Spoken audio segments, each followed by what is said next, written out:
아무도 처음부터 그 섬이 잘못됐다는 걸 눈치채지 못했습니다. 처음 사라진 건 사람도 소리도 아니었습니다. 불빛이었습니다. 늘 그 자리에 있어야 할 등대 불빛이 그날 밤만큼은 보이지 않았습니다. 그리고 진짜 공포는 바로 그 다음부터 시작됐습니다. 불빛이 꺼진 뒤 섬은 이상할 만큼 조용해졌습니다. 너무 조용해서 마치 무언가가 숨을 죽인 채 그곳에 머물고 있는 것처럼 느껴질 정도였습니다. 한참이 지나서야 사람들은 깨닫게 됩니다. 북대서양 한가운데 사람의 발길조차 쉽게 닿지 않는 그 외딴 섬에서 설명하기 힘든 일이 벌어졌다는 것을. 너무 갑작스럽고 기괴해서 노련한 남자 셋이 거의 아무 흔적도 남기지 않은 채 사라져버린 사건. 그런데 이 이야기가 지금까지도 사람을 붙잡는 이유는 단순한 실종 때문만은 아닙니다.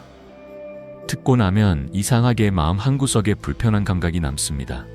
그들이 마지막 순간 단지 바다와 맞서고 있었던 게 아니라 무언가와 마주하고 있었다는 감각입니다. 스코틀랜드 북서쪽 먼 바다에는 플래넌 제도라는 외딴 군도가 있습니다. 거친 파도, 검은 절벽, 끝없이 몰아치는 바람. 그중 가장 큰 섬 에일린 모어 정상에는 등대가 하나 서 있었습니다. 단 하나의 탑, 단 하나의 불빛. 항해하는 배들에게 그 불빛은 방향이었고 경고였고 살아 돌아갈 수 있다는 마지막 약속이었습니다. 하지만 그 등대 안에서 살아가는 사람들에게 그곳은 전혀 다른 의미였습니다. 세상과 끊긴 공간, 반복되는 시간, 그리고 며칠만 지나도 평온이 아니라 위협처럼 느껴지는 침묵. 1900년 12월 그 등대에는 3명의 등대지기가 근무하고 있었습니다. 제임스 듀서, 토머스 마셜, 도널드 메가더. 그들은 초보가 아니었습니다. 추위와 습기, 고립과 거친 바다에 익숙한 사람들이었습니다. 쉽게 겁먹을 사람들도 아니었습니다. 그래서 더 이상합니다. 그런 남자들이 그렇게 완전히 사라졌다는 사실이 말입니다.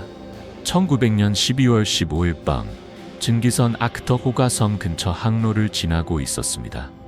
그런데 그날 밤 등대 불빛이 보이지 않았습니다. 희미한 것도 아니고 안개에 가린 것도 아니었습니다. 그냥 없었습니다. 있어야 할 자리에 빛이 사라진 겁니다. 연락은 즉시 전달됐지만 날씨는 악화됐고 섬에 접근하는 일은 계속 늦어졌습니다. 하루가 지나고 이틀이 지나도 섬에서는 아무 반응이 없었습니다. 처음엔 일시적인 사고라고 생각했을지도 모릅니다. 하지만 시간이 길어질수록 불안은 설명보다 빨라졌습니다. 불빛 없는 밤이 계속될수록 사람들은 깨닫게 됩니다. 이건 단순한 고장이 아니라는 것을, 이건 부재라는 것을. 그리고 그런 부재는 저런 섬에선 곧 위협이 됩니다. 결국 12월 26일 보급선 헤스페루스호가 마침내 에일린 모어에 도착합니다. 무려 11일 만이었습니다. 배가 섬 가까이 다가가자 승무원들은 신호탄을 쏘고 사이렌을 울리고 큰 소리로 사람을 불렀습니다. 하지만 아무도 나오지 않았습니다.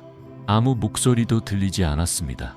바위에 부딪히는 파도 소리와 섬을 훑고 지나가는 바람 소리, 그리고 이상할 만큼 무거운 정적만이 그곳을 감싸고 있었습니다. 마치 섬 전체가 무언가를 숨기고 있는 것 같았습니다. 그때 대체 근무자 조지프 무어가 혼자 상륙해 등대로 향합니다. 계단을 올라갈수록 설명하기 어려운 압박감이 짙어졌다고 합니다. 정상에 도착한 그는 출입문이 닫혀 있는 걸 발견합니다. 겉으로 보기엔 이상할 게 없었습니다. 하지만 안으로 들어간 순간 그 불길함은 확신으로 바뀝니다. 내부는 지나치게 조용했습니다. 침대는 비어 있었고 불은 꺼져 있었고 시계는 멈춰 있었습니다. 그런데 있어야 할 세 사람은 어디에도 없었습니다. 시신도 피도 격투의 흔적도 도움을 요청한 메모도 없었습니다. 남아있던 건 설명할 수 없는 중단의 감각뿐이었습니다. 뭔가가 일상을 한순간에 끊어버리고 그 자리에 있던 인간 셋을 통째로 지워버린 것처럼 보였습니다. 그리고 더 섬뜩한 단서가 드러납니다. 방수 외투 일부가 그대로 등대 안에 남아 있었던 것입니다. 적어도 한 사람은 바깥으로 나갈 때 제대로 준비조차 하지 못했다는 뜻입니다. 그 섬에서, 그 추위 속에서 방수 외투 없이 밖으로 나간다는 건 거의 자살 행위에 가깝습니다. 그렇다면 대체 무엇이 그를 그렇게 다급하게 밖으로 밀어냈을까요? 더 나아가 무엇이 세 사람 모두를 같은 방향으로 움직이게 만들었을까요? 조사 결과 섬 서쪽 하역장 부근에선 거센 파도에 휩쓸린 흔적이 발견됩니다. 그래서 공식 결론은 비교적 단순했습니다. 세 사람은 폭풍 속에서 장비를 점검하거나 보호하기 위해 밖으로 나갔고 그 순간 거대한 파도에 휩쓸려 바다로 사라졌다는 것입니다. 이 설명은 충분히 현실적입니다. 북대서양은 그런 바다이기 때문입니다. 하지만 이상하게도 이 설명은 사건을 끝내지 못했습니다. 논리적으로는 맞을지 몰라도 불안을 지우진 못했기 때문입니다. 그래서 시간이 흐를수록 사람들은 다른 가능성을 떠올리기 시작합니다. 설명하기 어려운 두려움이 그 공간을 짓누르고 있었다는 가능성. 그리고 결정적인 질문. 바다가 그들에게 무슨 짓을 했는가가 아니라 그런데도 이 이야기가 100년이 넘도록 사라지지 않는 이유는 단 하나입니다. 아직 끝난 것처럼 느껴지지 않기 때문입니다. 등대는 자동화됐고 불빛은 지금도 켜집니다. 하지만 에일린 모어는 여전히 차갑고 조용한 모습으로 서 있습니다. 마치 그날의 마지막 순간이 아직 그 벽 안에 붙잡혀 있는 것처럼 말입니다.